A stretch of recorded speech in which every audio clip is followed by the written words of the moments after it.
अजित पवार यांच्या फोटो समोर टाचण्या टोचलेले 2 लिंबू आढळलेत। राष्ट्रवादीचे आमदार अमोल मिटकरी यांनी फोटो पोस्ट करत हा दावा केलाय। अघोरी पूजेचा प्रकार असल्याचा मिटकरींनी संशय व्यक्त केलाय।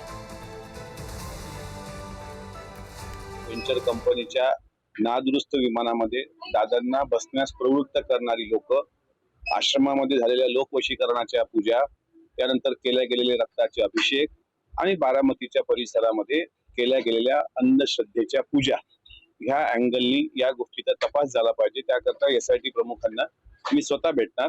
हे प्रकार कोणी जाणीवपूर्वक केलेत की कोण दादांच्या जीवावर उठलं होतं हे सुद्धा या माध्यमातून महाराष्ट्राच्या समोर आलं पाहिजे। बारामती आणि बारामती परिसरामध्ये ज्या पद्धतीच्या अघोरी पूजा केल्या गेल्या, काळ्या बाहुल्या पूजल्या गेल्या, बोकळ बळी दिला गेला आणि काल गोजूबावीला लिंबाला टाचण लावून ज्या पद्धतीची त्या स्थळावर ही केल्या गेली, हे अत्यंत घृणास्पद प्रकार कोणी घडून आणलेले आहेत। बाहेरच्या नेत्यांनी कोणा स्थानिक नेत्यांवर दबाव टाकून अशा प्रकारच्या पूजा करून घेतलेल्या आहेत का? या अँगलनी या सर्व प्रकरणाचा तपास झाला तर मला असं वाटतं कॅप्टन अशोक खरात हाच विमान दुर्घटनेतला मुख्य आरोपी सापडण्याची शक्यता आहे।